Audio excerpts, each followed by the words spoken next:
let's go ahead and bring it up here. That we released last night consists of a grassy area with trees on the edge of the UVU campus.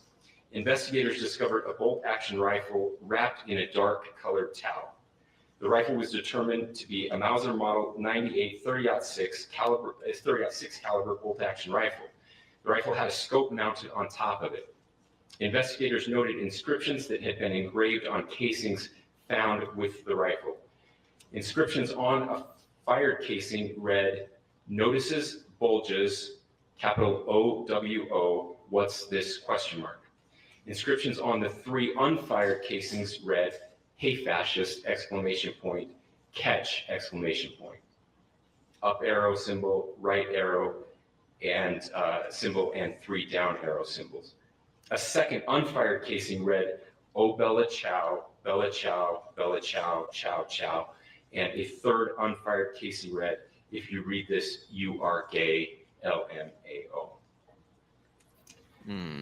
We are indebted to law enforcement across the state who's worked seamlessly together, local law enforcement, state law enforcement, and our federal partners with the Federal Bureau of Investigation.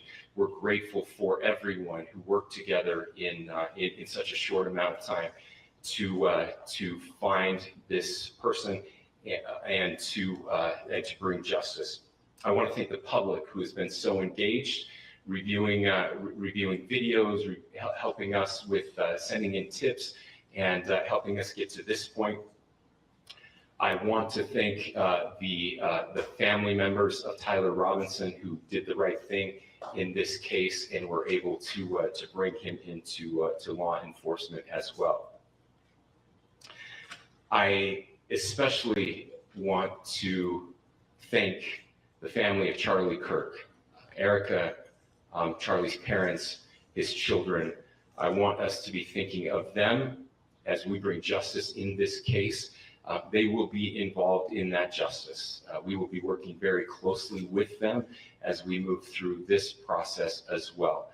This is a very sad day for our country, a terrible day for the state of Utah, but I'm grateful that at this moment we have an opportunity to bring closure to this very dark chapter in our nation's history.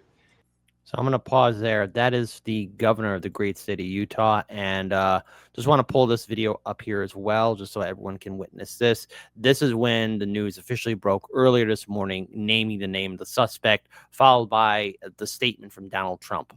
Be careful about these names, so we want to wait until we hear this from multiple people. But the name that we are hearing is Tyler Robinson from Utah. Tyler Robinson is the suspect in this case. We're expecting authorities to say that name momentarily here at this news conference as we look at this live picture right now in Orem, Utah, which is not far from the site of the tragic shooting that took Charlie Kirk's life just a couple of days ago. So again, Tyler Robinson is the name we are hearing, and hopefully we will get more details about how he was turned in, how Tyler Robinson came to the U.S. Marshals, and if he said anything to authorities. Maybe they won't get into that kind of detail, but certainly authorities are confident that Tyler Robinson is the person that they are looking for. And even before then, this was stated by Donald Trump early on Fox and Friends. Clarification. So a pastor was able to turn him in, and where they got the family of the shooter to turn them in? Well, it was a minister, and the minister went to a minister who was involved with law enforcement, by the way. And his good friend is a top U.S. Marshal. And they took it from there. And then it was a father got involved, namely his father, and said, we got to go in. And they, so I understand it. And again, subject to change. But, you know, the facts are the facts. We have the person that we think is the person we're looking for. But they drove into the police headquarters, and he's there now. Did the father know about what the son had done? I don't know. I'm going to let you get all those questions later, because I can't tell you how accurate. The bottom line is they have somebody that they think did it. So we're gonna pause here. There's the press conference is still going on. Kash Patel is speaking, but Daniel, you and I spoke about this for the past 2 days in regards to the shooter, and there's still a lot more to uncover about Tyler Robinson. I have a lot of questions, and there's a lot of things on the table in regards to how this all played out. But Daniel, I want to give the floor to you. Go ahead. Yeah, so I know when we spoke yesterday, we were trying to figure out who we thought the person was based on what was happening. And I think that we kind of agreed that this sort of did feel a lot like someone looked at the Butler attempted assassination and then looked at the healthcare CEO assassination. It felt like a combination of both of those pieces, and that seems to be played out. It seems like that's going to be the thing that the path that looks like it's going down. Yeah. And then I think we also talked about the level of professionalism. You have a background in knowing how shots like this, how tough the shot like this is, and it's not that difficult. I think we sort of agreed that someone could make this shot with weekend warrior practice all the way up to a high level of professionalism. And Yeah. it seems like it's a weekend warrior. Okay, I would go on to say, because after I served 4 years in the Marine Corps, looking at different types of firearms and weaponry. Look, it's not just a lucky shot. So this can't be just some rando. This is somebody who obviously has had some training with weaponry and firearms. I would go on to say that perhaps their ideal shot, what they were trying to do, was do more center mass. After looking at what happened to Charlie, I mean, there's a lot of things you have to factor in. They were on the roof, and when you were on any kind of high elevated platform, there's a lot of factors you got to add in: elevation, wind, and also what kind of firearm you are using. But I'm not taking anything off the table, because now the suspect has been caught, and now we got questions.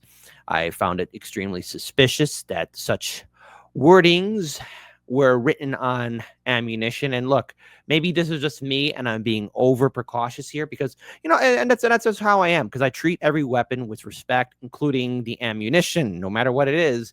And I am not going to be dumb enough to be engraving with a knife on live rounds, because you never know when something stupid could happen, because hey, dumb ways to die, right? But I find it suspicious that there was LGBTQIA propaganda, and then of course anti-fascist propaganda written on it. I mean, there are things that don't add up. Now, this Tyler Robinson person, there was videos showing where he was limping away. Obviously, he must have injured himself or did something of that nature when he finished the assassination of Charlie Kirk. What this person has done will forever impact our political environment for years to come. I mean, there's no going back. Now that the genie's out of the bottle, I have been noticing a more intensification on the left and on the right. And if I was to be a suspicious person, if you were to say this was done by a foreign country, okay, maybe. But I also look at this as a way of causing division just because to cause division, because you have a lot of sick people out there and groups who think that by taking out a podcaster or a politician, there's going to be a revolution or a fight. And that's not how it works. But I do see the violence and the rhetoric getting out of hand, and I don't see this stopping anytime soon. And I've been really reflecting and meditating on really what can be done so that there could be some calmness in. But after everything that's been done, all of the rhetoric online, I see this getting progressively worse. Daniel, I want to give the floor to you. Kash Patel is still speaking. I'll wait for him to be done. Go ahead. This is so. Yeah, we've talked a lot about. So we've always taken the stance at Hard Lens that political violence is really bad for many, many, many different reasons, and I don't like seeing all the people that have been just yelling at Kirk. I understand why. I understand why people are upset at him, but it's just it doesn't look good on us. If the point of what we're trying to do in media is to get people to side with us so that we have the power to make change, it's not a good idea to go after Kirk. If you're not doing it for that reason, if you're just doing it for personal reasons, maybe, but if you want to actually get people to side with you, and we're talking really specifically about the people that really the most important people to get on any side, which I affectionately call the owls, which are just fair weather people, effectively people that care the least about the issues at hand, people that care the least about politics, generally have the biggest deciding factor on it. It's sort of a swing state mentality. It's the people that haven't picked a side or picking whatever's popular. It looks really bad on the left when so many people are openly attacking someone that just got killed. For people that care the least about politics, it makes the left look like the most unhinged and worst side.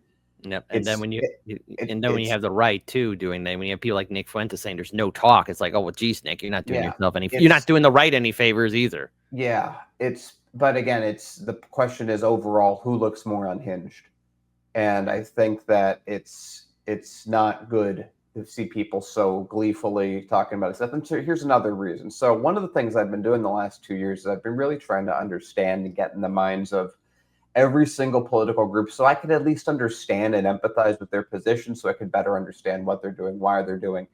And I think for a lot of people that only saw clips of Kirk, he is sort of a figure that we don't really have an equivalent on the left, in at least right now, because everyone's so divided. But if you watch, everyone on the right likes Kirk. He's like a guy that a lot of people were like, well, after Trump's president and then JD's president and then Marco Rubio's president, Kirk is the person that a lot of people were floating in between Bear and Trump's dynasty starting. So this is a lot of people really liked Kirk. It's a lot of people, he'd been on everyone's podcast. So it's sort of like, I think the metaphor that we used was, it's sort of like shooting the Archduke in World War I, who was like the most moderate of all the Austrians in terms of subjugation of Serbia. And so it's really hard to de-escalate when you shoot the person who's most likely to talk. It just is to me, it's like the absolute worst case scenario, because this is, I think, the one that's most likely to start a retaliation. And if there's a retaliation, there's going to be a retaliation for that retaliation. Yep. I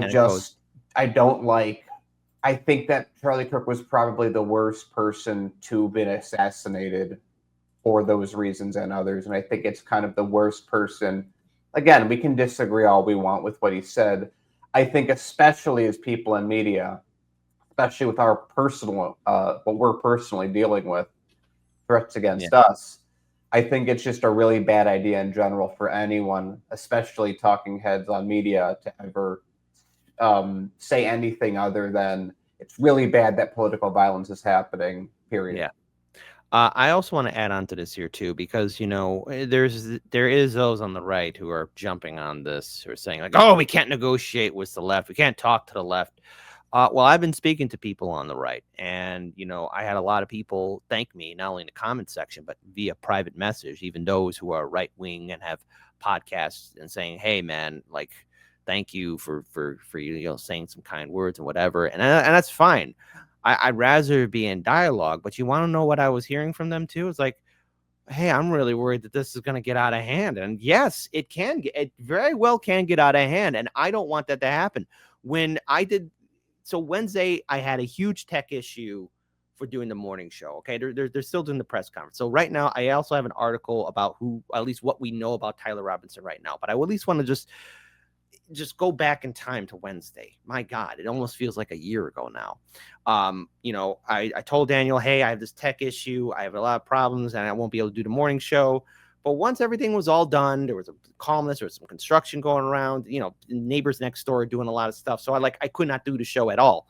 And I decided, okay, well, wait a minute. You know what? I'm just going to do a fun afternoon stream. And that's it. It's going to be all right. And there you go. And I did it. It's starting off great. Then I see in a text message, or not in the live stream chat, hey, Kit, Charlie Kirk got shot. And I thought I was being pranked, because I was going to be like, all right, man, that's not funny. Then I typed it up and I saw it. And I had this huge sense of dread as soon as the news was becoming more factual. And then when I saw the video, and I knew I felt the exact same way when Donald Trump when the assassination happened to him. I thought, oh my God, please let Charlie be okay. Please let him be alive. We cannot, no, he cannot die. And then when I saw the video and I saw it play out, I did not show it on the stream. As soon as I saw the wound shot, I mean, I wanted to hold out for hope, but I never get what I want, you know. But as soon as I saw the wound shot, I was like, oh, maybe the doctors can be miracle workers. Maybe the doctors can do something. No.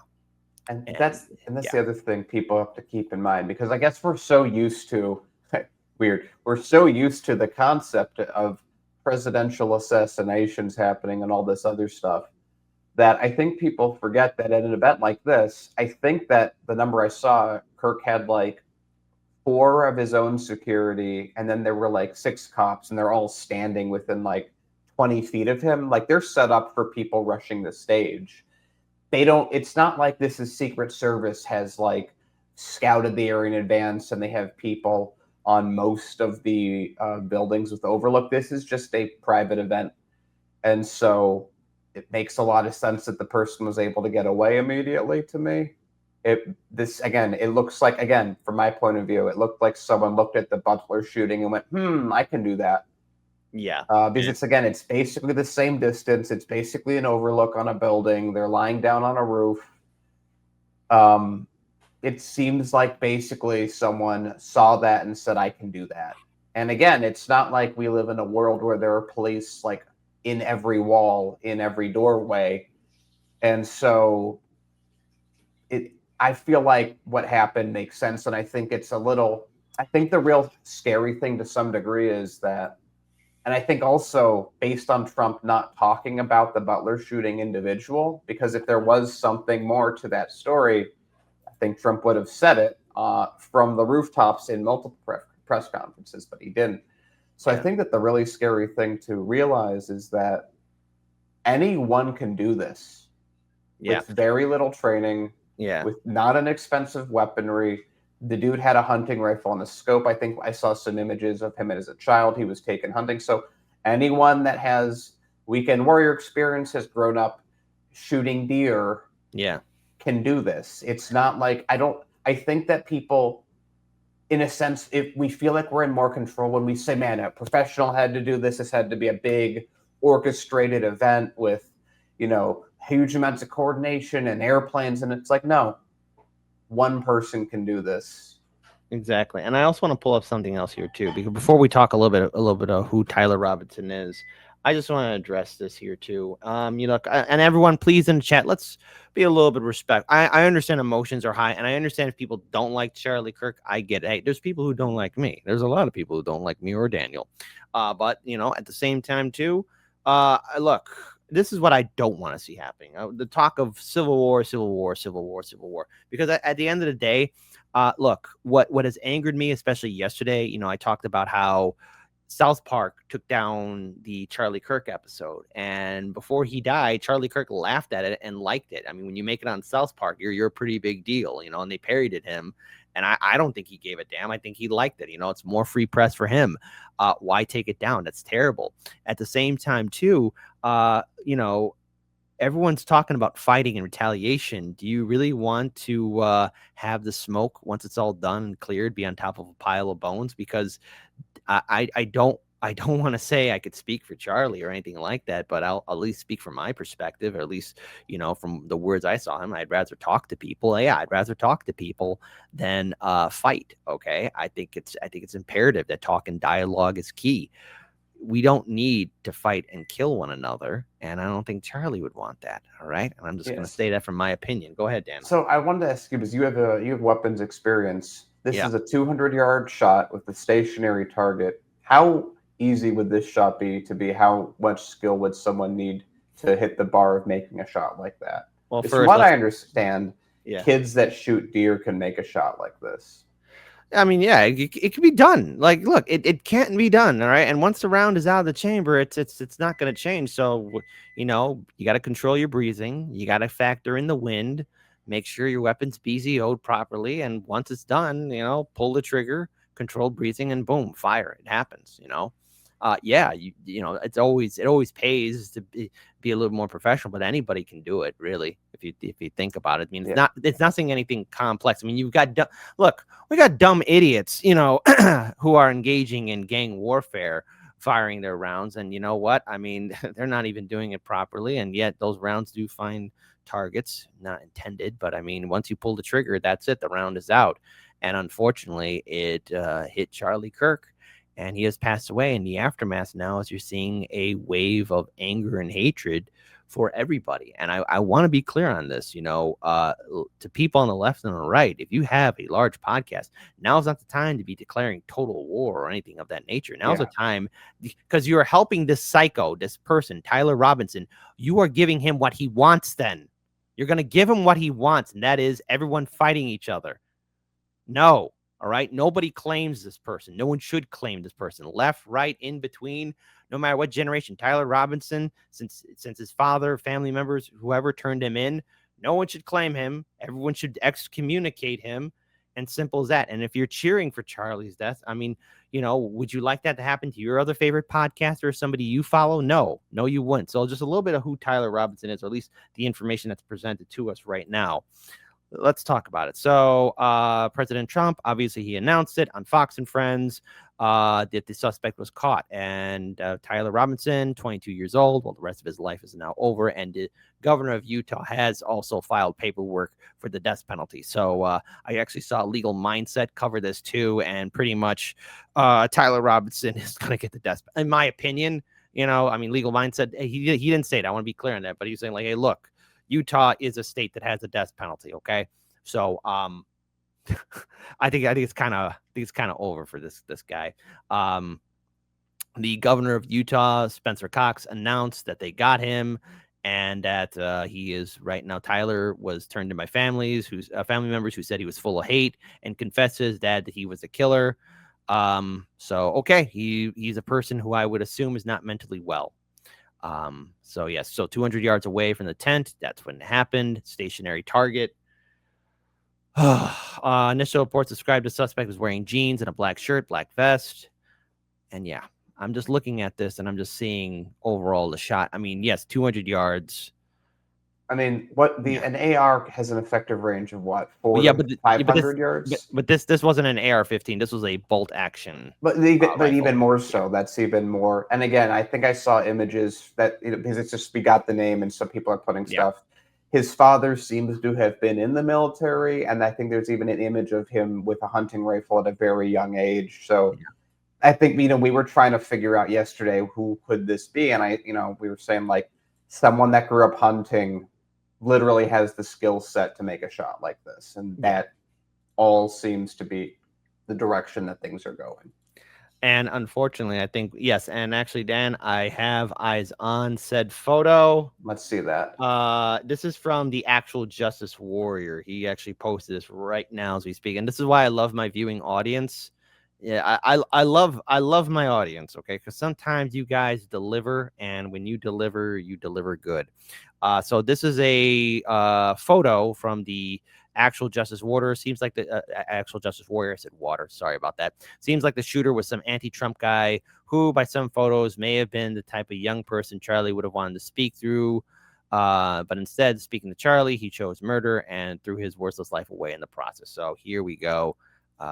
This looks, I wouldn't say that's an actual rifle or anything of that nature, but that's just a photo of him at Halloween with, I guess, Donald Trump carrying him on his back.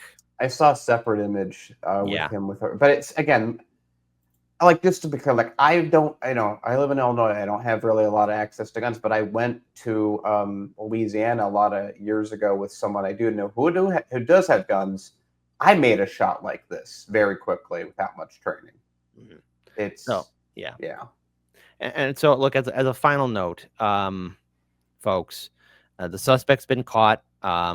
The FBI's person of interest. I think there's going to be in my opinion, again, the legal process can move slow or fast, but in my opinion, what I think is going to happen is that they're going to try and get the process up quick so that he is held accountable to the fullest extent of the law. And as I have pointed out here. In fact, here's the video. Once again, shout out to my audience. This is the governor addressing the death penalty. More than anything, we are going to catch this person. Last thing I will just say is we've been working with our attorneys, getting everything that we need, affidavits ready, so that we can pursue the death penalty in this case, and that will happen here in the state of Utah. So there you go. That's what's probably going to happen to Tyler. He is going to be one and done. Dan, any other thoughts that we want to get onto this? Because the press conference is still ongoing, though. They're taking questions from the press. So I think one thing that I think is very important is what happens next. Because I think that a situation like this is about, you can almost think of it as just a checkbook accounting. You have a really, really big withdrawal, and that has to be balanced out now. So I've been very much attuned to like what every side has been their take on this is, and I feel like we're about to have something come back the other direction. I think that large media organizations that have known addresses, this would be like TYT Studio, this would be like Hassan's house. Like, yeah, I think that I worry about what happens next. Because again, if this is just what one person can do with very little training, imagine people that are also mentally unwell, that are on the right, who also feel like they have nothing to lose. A lot of things can happen over the next few weeks, and again, like, you know, we're going through sort of similar threats against us, so it's not something to cheer about. It's a thing that shouldn't be happening in the first place. Yeah. And also, so this alleged assassin given up by his father, and if so, what made the father assume that he'd done it? According to the article, and at least according to authorities and Trump himself and other people saying that he confessed to his father, and that's what happened. So I'm pretty sure there's going to be more of a follow-up of, you know, what really happened. I would also go on to say here too, you know, the turmoil probably that's happening to this family right now is I'm sorry for all the innocent people. You know, the family definitely does not deserve to be attacked in any which way or form. I want to make that very clear. All right. And at least the family did the right thing by turning their son in. All right. But no harm, no anger, nothing like that. I mean, their lives are forever ruined by this. And let this be a lesson too. You know, when you have to resort to violence, it says a lot about, you know, who you are in the realm of dialogue. I mean, I would have, you know, Cenk Uygur was upset when Charlie Kirk died. He's still upset about it, and he's saying that, yeah, you know, he even made a tweet like, "Hey, look, I'm worried that something could happen to Donald Trump now," and I'm literally afraid of the escalation. I'm worried about the day after tomorrow, folks. I'm really worried that somebody else could get hit. Somebody and it could happen because there's a lot of unhinged, mentally ill people out there. And look, this is why we need mental health in this country. Okay, we do need mental health in this country, but I'm worried about people who have parasocial relationships with people online and think like, oh yeah, my guy said that, so I need to hate these politicians. Go ahead, Dan. Yeah, I was just going to say that, you know, both of us are students of history, and we had something like this happen in the 60s. Yeah. And it wasn't good. It was really, really not good.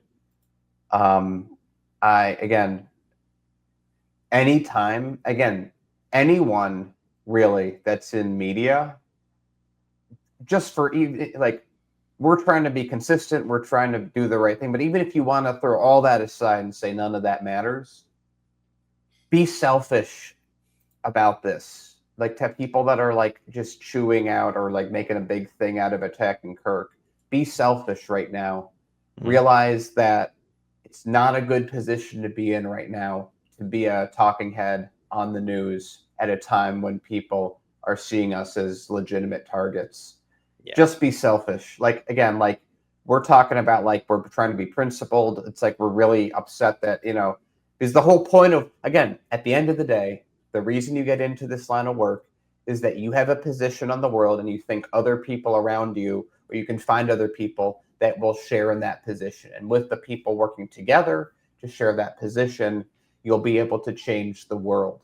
If you shoot someone, you're admitting either that you don't have a good argument or that your argument is about to lose. There's no strategic, there's no structural, there's no good argument to have any other position on a topic like this. And I get that I know like a bunch of people have been throwing out like Charlie Kirk said this and that, and they're trying, yeah, you win those arguments by having arguments. Yeah. Just like when, we both said all the legal lawfare against Donald Trump is not going to help. You want to know how you defeat Donald Trump? You got to defeat him on the debate stage, not sending him to court. How'd that work out, liberals? And we got so much crap from so many people saying, oh, what do you mean? He could go to jail. Like, no, what if he walks away? Did you ever think that he might have a strong defense? Did you not think that maybe all his I's are dotted and T's are crossed? But hey, whatever. We gave that warning. So, it is what it is. And I am ever hopeful that clearer heads do prevail and that things don't escalate any further. But we're going to talk about escalation a little bit later because I think we should end this segment here. But they got him, and we'll know more later on as the weekend passes. All right. With that being said, hey, Dan, how you doing, buddy? Doing good. We got 2 super chats that we should address. Yes, and also Mike from No Sound Bites. I'll see you a little bit later today on the podcast for Larry Sharp Show. And look, here's the thing. I want to give a shout out to Mike. I actually apologized to him a few months ago, because the last time I was on Larry Sharp Show, him and I got in a heated argument, right? And you know what? This was like, I don't know, maybe 2024. Yeah, it was like early or before the end of 2024. I apologized to him when I was on the Larry Sharp Show again. And I was like, look, and here's the thing. I get emotional, but I'm looking forward to seeing, us having a conversation. I'm pretty sure that the show before Charlie Kirk got assassinated is going to be something else completely different, but here we are. So everybody tune in. It's going to be a diverse podcast, a lot of people. So there you go. And that's an important thing that while you're pulling up the super chats that, yeah, we've always looked at Hard Lens. We try to make it a little bit of a Switzerland in that we want to talk with everyone. We do feel that dialogue with people that have different points of view than us is very important. And I do think that dialogue is still really important. It may not feel that way at this moment because of everything that's happening, but I would argue that the difficulty of dialogue was set in motion 10 or 15 years ago. Mm-hmm. And it's like, you don't change the present by trying to do something in the present. You change the future by acting in the present, learning the lessons of the past. Yeah, exactly. John Michael, you tipped $10. Thank you for the generosity. Everyone should wait for the information to come out, then critique what is present. As for not marking the ammo, Kit, you're assuming the guy is sane and would even think about his own safety. Yeah, okay. So, yeah, you know what? You're right. It's just for me, when I saw the carving on the rounds, I was like, okay, that's suspicious and weird and stupid. Because again, a lot of people are gonna, and it's fair right now. Like, there's a lot of conspiracy theories, and the thing is, I'm just gonna speak for myself, not Daniel. But there could be some validity to some of these theories that we're seeing here. But the one thing that is abundantly clear, and the one thing that I did not want to see happen, is that when Charlie Kirk did pass away, that what we're seeing now online is taking place. All right, and we're gonna save that for later. Because again, look, I did not want him to die. But as soon one of my viewers just private messaged me as soon as I was doing a live stream show, like, hey kid, he's dead. I was like, oh god fucking damn it. I really did not want that to happen. And I want to be clear, the left, people on the left that are cheering for this, you're morons. I don't claim you. And second of all, like, people on the right that are listening, like, let's go to war. People on the right, don't claim those people. Don't claim those people. And right now, especially on the left, again, just do it for selfish reasons, if not for other reasons. Right now, the Republicans completely control the government. It's like the worst possible time to have all of them sync up emotionally and be angry about something at the same time. Exactly. So I also want to pull this up here too. Peter version 1, $4.99. Daniel, it's been a while since I saw you. Kids look like Jesus after going to war. You still look the same. I digress. We know it is. We know is did it. Yes. There you go. Good that. Thank you for the super chats. There you go. Look, and as for leading revolutions, look, I want there to be peace. I believe in MLK's version of peace. Because everyone talks a big game for Civil War or World War III until it comes knocking at your door. And as someone who served 4 years in the Marine Corps, now I never saw heavy combat. I never did. But I've been to 2 Marine Corps funerals. I'd pay anything to get that memory out of my head. I'd pay anything to get that out of my head, seeing my brother's dead, or hearing about one of my other brothers who I became fast friends with deceased. I would give anything. Don't ask me what I would do to get that memory out of my head. Everyone talks a big game for civil war until it comes knocking at your door. And guess what? I'll say it live on air. I ain't ready for it. I ain't ready for it, okay? I'm not ready for it.